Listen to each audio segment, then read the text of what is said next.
région, il y avait un magicien qui savait réveiller les morts. La lune, qui elle se voulait éternelle, immortelle depuis toujours, eh bien, elle a entendu cette rumeur, elle est montée jusqu'à ses oreilles, et puis elle a décidé de trouver une solution pour voler le secret de ce guérisseur. Alors, comme elle était dans le ciel, elle savait observer les humains, les animaux, elle savait écouter, mais elle ne savait pas voir à travers les murs, et le magicien gardait son secret à l'intérieur de sa cabane, au fond de la forêt. Elle avait besoin donc d'un messager. Mais lequel choisir? En qui avoir confiance? Alors, la lune, elle s'est posée dans son ciel, elle a observé. Elle a observé les animaux, elle a observé les humains, elle a observé la vie de la terre. Et c'est là qu'elle a entendu un petit oiseau de rien du tout, assez commun, qui à l'époque ne chantait pas mieux qu'un moineau.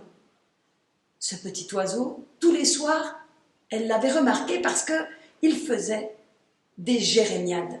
Il se plaignait, il râlait tous les soirs. Il disait « Oh, personne ne me remarque, je n'ai aucun talent. Personne ne me remarque. Par exemple, le simple plongeur, lui, eh bien, il sait marcher au fond de l'eau. Tout le monde le sait, alors on se rappelle de son nom. Et puis, le martinet, il sait dormir en volant et il sait grimper avec ses ailes. Malgré sa petitesse, il sait grimper jusqu'à 3000 mètres de haut. Quant au rouge-gorge, on se rappelle de lui, avec sa belle couleur. Même au sein de l'hiver, on le remarque. Mais moi, marron, une voix qui ne veut rien dire, je n'ai aucun talent. Et c'était tous les soirs la même rengaine. Alors la lune, elle s'est dit, voilà mon messager. Je vais lui donner une mission et ça va lui donner de la confiance dans son cœur. Alors elle lui a expliqué la mission. Elle lui a dit qu'il y avait un magicien, qu'il fallait qu'il vole vers lui et qu'il observe, qu'il espionne son secret pour avoir la recette de la vie éternelle. Le petit oiseau, qu'on s'adresse à lui et qu'on lui confie une mission, il a senti son cœur qui grandissait, qui se réchauffait. Et puis il a battu des ailes, et vite, il a volé vers la cabane du magicien. Et là, il s'est posé sur le rebord de fenêtre. Et il s'est laissé tomber. Il s'est écrasé au sol comme mort. Le magicien, affairé dans sa remise, il a été ému de voir ce petit oiseau mort à ses pieds. Alors il est parti dans sa cuisine. Il s'est muni d'un modeste pilon, et puis d'un mortier, de quelques grains de poivre, et il a écrasé. Il a écrasé le poivre. Et avec la petite goutte, avec la petite poudre obtenue, eh bien, il a saupoudré sous le bec du petit oiseau.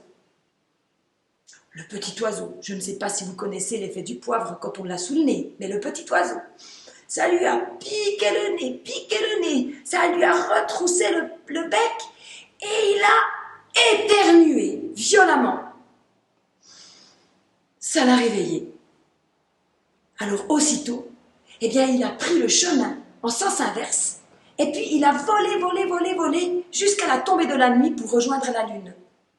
Et il lui a confié le secret du magicien, un simple pilon, du mortier et du poivre. La lune qui lui avait promis une récompense, eh bien, elle a tenu parole. Au petit oiseau, elle lui a dit « Demain, à l'aube, lorsque toutes les petites gouttes de rosée perleront sur chaque brin d'herbe de ta prairie, au pied de ton arbre, il y aura un brin d'herbe plus long que les autres. Et sur ce brin d'herbe-là, il y aura une goutte plus grande que les autres. Ben, c'est ça ma récompense. Tu vas pouvoir la boire, c'est une de mes larmes argentées, une larme de lune. » Le petit oiseau, cette nuit-là, il n'a pas fermé l'œil. Il trépignait. Il ne pouvait plus attendre de voir le premier rayon du soleil arriver. Qu'est-ce que c'était que cette récompense? Et puis, une goutte d'eau, une goutte de rosée, une larme de lune au fond du gosier. Rien que pour lui. Alors, dès le premier rayon du soleil, dès que la lumière du soleil a caressé sa joue, il a foncé au pied de son arbre et il a bu la goutte. La goutte, en descendant dans son gosier, elle a déposé une voix argentée, une voix cristalline, si mélodieuse que même la lune en a été étonnée. Aujourd'hui, le rossignol, parce que c'est son nom, et on se rappelle de lui, grâce à son chant, eh bien il chante tous les soirs.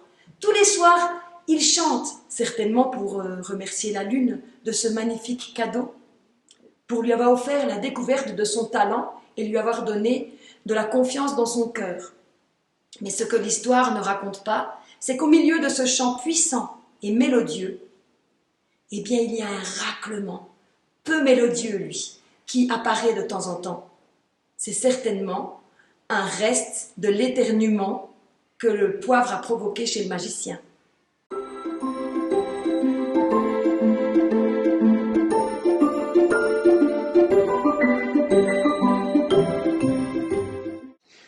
En tout cas, moi, dans ces jours de l'Avent, je vous souhaite à vous tous de trouver aussi votre talent.